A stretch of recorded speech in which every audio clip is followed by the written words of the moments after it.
네, 월요일 마켓 포커스 이번 주 투자 일정과 함께 꼭 살펴볼 투자 아이디어들 체크해보는 시간입니다. 권혁중 경제평론가 나오셨습니다. 안녕하세요. 네, 안녕하십니까. 일단 이번 주 주목해야 될 일정부터 좀 살펴볼까요?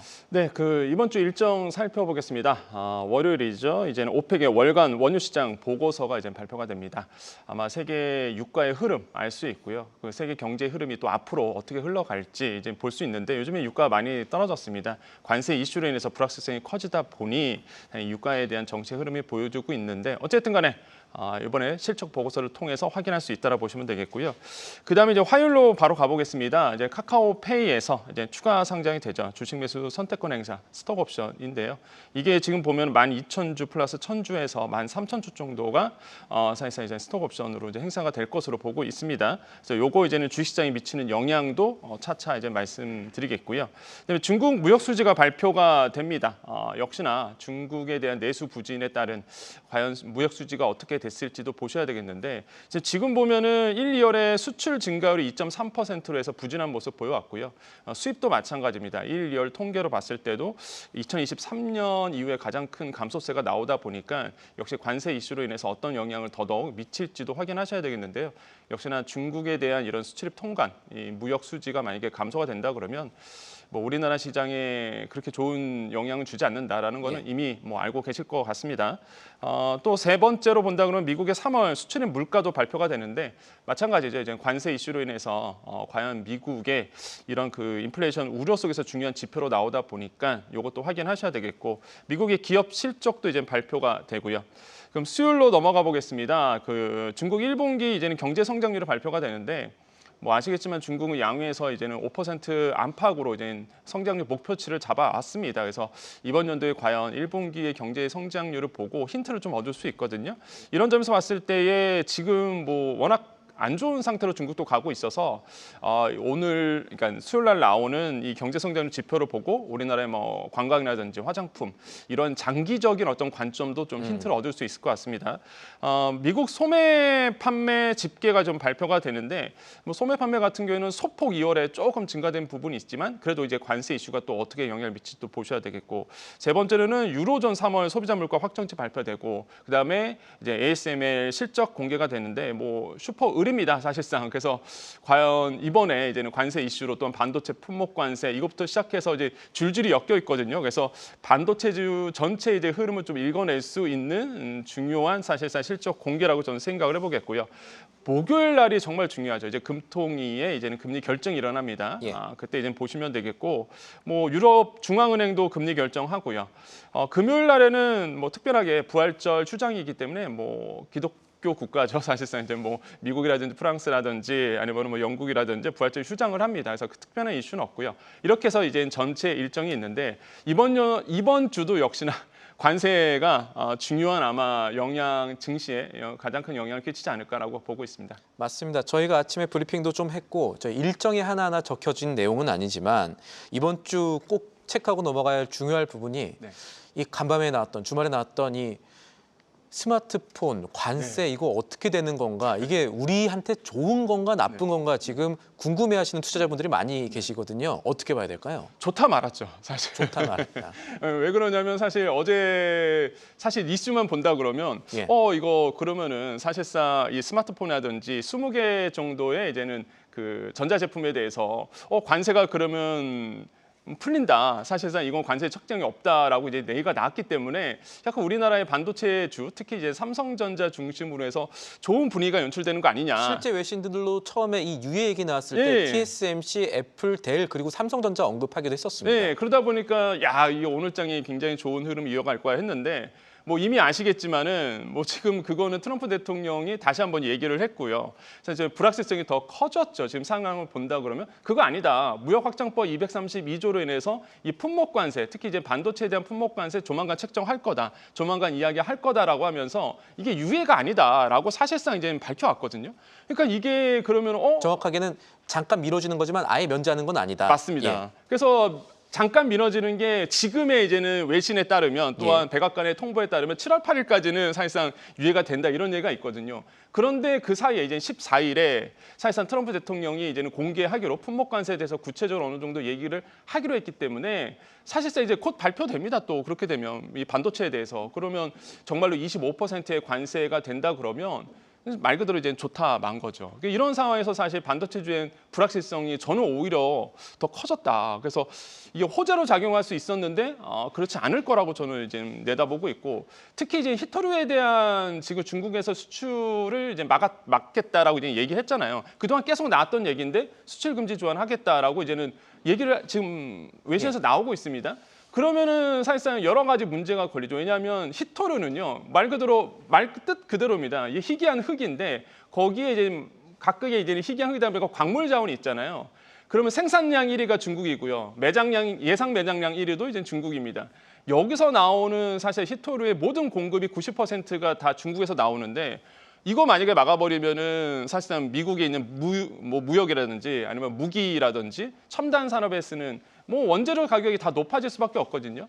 가장 미국이 싫어하는 부분이고 그다음에 중국이 가장 갖고 있는 강력한 무기인데 이거를 이제는 전략화하겠다라고 이제 밝혔기 때문에 저는 이 문제도 굉장히 좀 크게 작용할 수 있고 이거는 전자제품 반도체 입장에서는 좋은 호재는 절대 아닙니다. 그래서 이런 부분도 이제 체크를 해보셔야 돼서 저는 솔직히 오늘에는 그렇게 관세 이슈로 인해서 좋은 장은 되지 않을 것 같다. 저는 그렇게 판단하고 있습니다. 지금 여러 가지 돌아가는 흐름들을 보면은 미국 행정부가 본인이 지고 있는 관세라는 채찍을 그렇게 놓고 싶어하지는 않는 것 같아요. 왜 그럴까요, 이게? 일단 시장에서 많이 왈가왈부하고 있는 미란 보고서 때문에 세금이란 이 CA 자문관이 보고했던 맞습니다. 그래서 미란 보고서에서 나오는 대로 본다 그러면 이제 관세라는 이제 채찍질을 통해서 이제 미국의 이제는 그 달러 기조를 유지하면서도 무역 적자를 이제 해소할 수 있는 그 비결로 이제 보고 있는데 근데 아시겠지만은 국채에 대한 10년물짜리가 갑자기 매도세가 나오면서 크게 빠졌단 말이에요, 가격이. 그러면서 금리가 상승되면서 이 부분에 대한 이제 약점이 좀 드러났거든요. 그래서 중국 쪽으로 이게 노출되다 보니까 이 부분에 대해서 약간 혼란스러움이 지금 있는 것 같은데 트럼프 대통령이 저 그런 거 같습니다. 이제 약점은 노출됐으나 끝까지 가겠다라는 거는 저는 밝혔다고 봐요. 이번에 이제는 품목관세에 대해서 무역확정법 232조를 거론하면서 이 품목관세 반도체에 대해서 관세 그대로 간다라고 얘기했던 부분은 그대로 밀고 가겠다라는 것으로 저는 읽혔기 때문에 저는 이런 부분에서는 좀 불확실성이 계속적으로 유지된다. 그래서 저는 어느 정도 일단락 될 줄 알았어요. 사실상 어제에 나오는 발표만 본다 그러면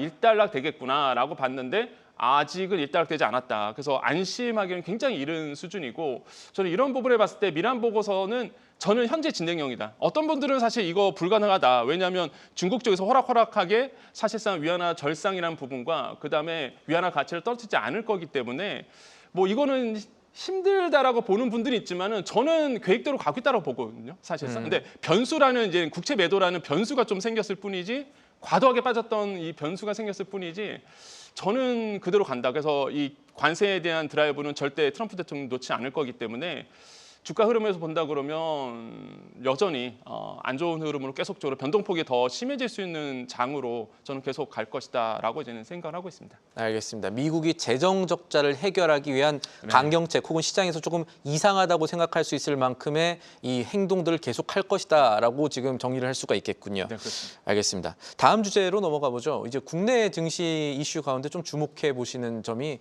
어떤 것들이 있을까요?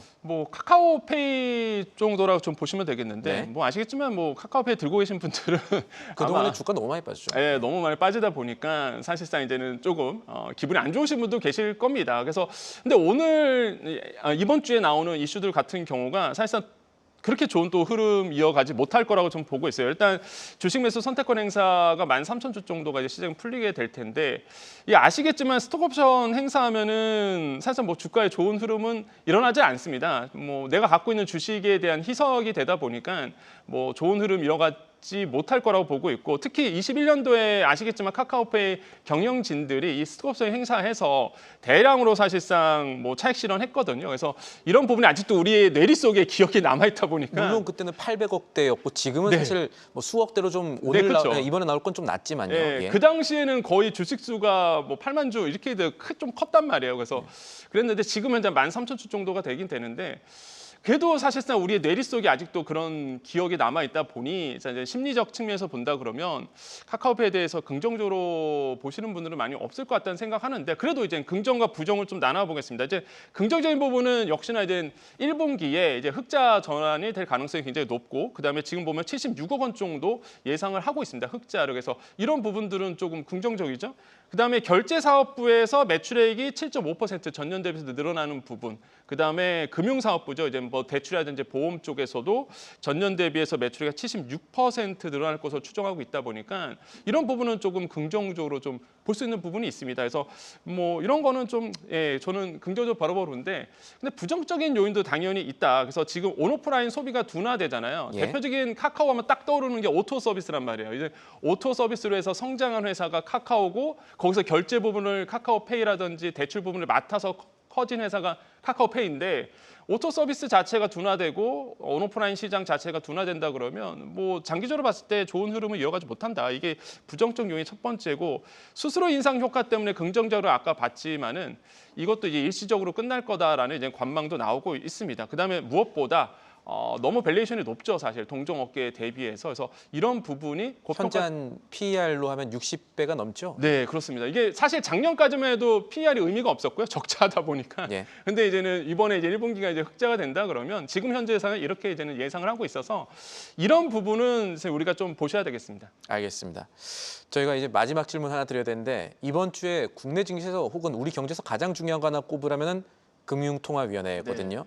지금 시장에서 가장 유력하게 보는 우리 기준금리 관련 시나리오는 뭡니까? 사실 동결이었어요.